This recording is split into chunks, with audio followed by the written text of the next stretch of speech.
नमस्कार नीलिमा किचन को आपण मानक अनेक अनेक स्वागत। आज मु आपण मानक सहित शेयर करी पोटाटो स्नैक्स रेसिपी। तेबे भिडियोटी को स्किप न करी प्रथम शेष पर्यंत देखंतु। आशा करुछि आपण मानक बहुत पसंद आसीबो। तेबे चलंतु ना आ डेरी करिबानी फटाफट आरंभ करिबा आज रही पोटाटो स्नैक्स रेसिपी।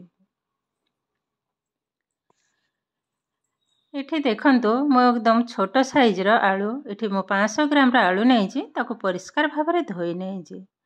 आ ए स्नैक्स पई एमती छोट आलू ही दरकार। बाजार रे किंतु एबे बहुत परिमाण रे एमती छोट आलू मिलुछि। ए बहुत कम पैसा रे मध्य मिल जाउछि।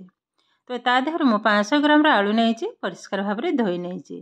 एबे हाको आगो टिके सिझै नबा। तो ऑलरेडी मो कड़ाई रे बसै नेइछि सिझिबा पई। एबे देखंतु आलूटा भी सिझे गलानी ताको बाहर करी आनछि। आलूटा बहुत गरम अछि तथापि गोटे भांगी करी देखौछि हाथ मारी होनी।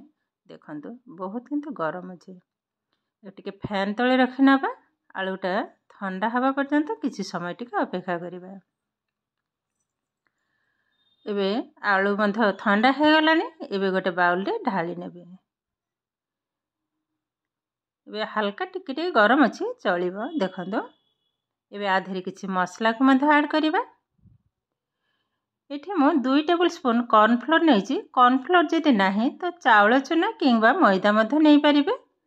तो 2 चम्मच कॉर्नफ्लोर पके नेले। एबे पके नबा बेसन 3 टेबल स्पून। एटा किंतु बुट डाली बेसन 3 टेबल स्पून पके नेले। एबे देई दबा गरम मसला, चाट मसला चटपटा टिके लागिबो भल लागिबो, हल्दी powder, Kashmir red chilli powder, कलरटा किंतु बहुत सुंदर आसीबो, स्वाद अनुसार लुण। एबे अल्प अल्प पानी साहाय्य याको गोले नबा।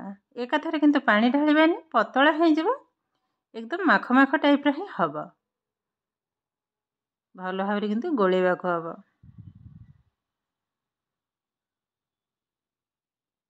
देखंतु मिश्रणटा भी हमर पाखा पाखी रेडी हे गलानी। आउ किंतु पानी लागिबानी अल्प टिके पके नेली खाली। एबे भलो भाबरे गोले नबा। देखंतु ठीक एई भली भाबरे ही हबो। ये हमर रेडी हे गलानी। एबे साइड कर नबा। गैस ऑन कर कड़ी मध बसे नेली। ढाली नबा तेल छाणीबा पई। तेलटा किंतु भलो भाबरे गरम हबा दरकार। टिके चेक कर नबा। गोटे ड्रॉप से बेसन पके नेले। देखंतु बहुत समय पर्यंत मध भासी उठुनी। तापने तेलटा हमर गरम हेनी। आउ टिके मध चेक कर नै जे। तापरे तेलटा गरम होला परे एबे आलू जाक पके नेबे। एका संगरे किंतु पकेइबिनी नहले किंतु जॉइंट हे जिवो। एमती गोटी गोटी करी पकेइबा को हबो। एबे गैस रो फ्लेम को लो टू मीडियम रे ही रखिबा नहले ऊपर किंतु पोड़ी हे जिवो भीतर जमा भी हबनी। देखंतु सुंदर भाबरे किंतु भासी उठलानी तेलरो। आउ किछि समय टिके हबो। कलरटा भी मध देखंतु बहुत किंतु सुंदर देखा होजे। ए तेल भी बेसी भी लागेनी। बहुत अल्प तेल रे ही छाणा हो जाए।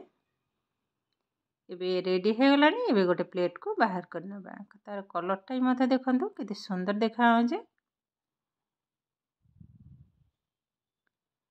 बाकी तक भी ठीक एई भले भाबरे छाणी नेबे।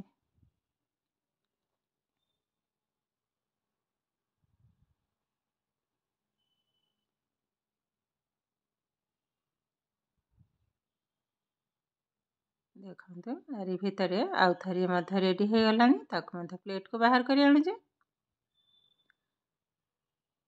एबे देखंतु सब जाक किंतु हमर रेडी हे गलानी। तार कलरटा मध देखंतु केते सुंदर देखा होजे। आ ऊपर बहुत क्रिस्पी भीतर एकदम सॉफ्ट। तार कलर भी मध देखंतु बहुत किंतु सुंदर देखा होजे। तार साउंड को मध जानि पारथिबे ऊपर किंतु बहुत क्रिस्पी। एबे गोटे भांगी गिरी मध देखैबी। कंटा चामच साहाय्य मध टिके चेक कर नौ जे बहुत किंतु ऊपर क्रिस्पी हेंजी। यह को जदि आउ टिके चटपटा करी खाइबा को चाहिबे ताहेले chilli sauce sorry tomato sauce धनिया चटनी पकई मध टिके चटपटा करि परिबे भल लागिबो।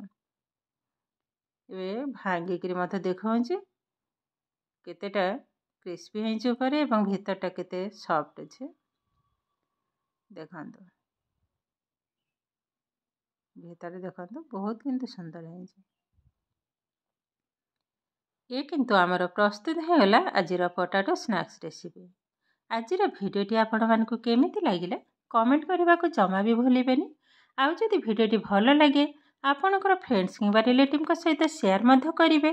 आउ जदि मो चैनल रे नुआ तेबे चैनल को सब्सक्राइब करिवे। एमिति आउरी नुआ नुआ नोटिफिकेशन पाइबा पई पाखरे थिबा बेल आइकन को क्लिक करिवे।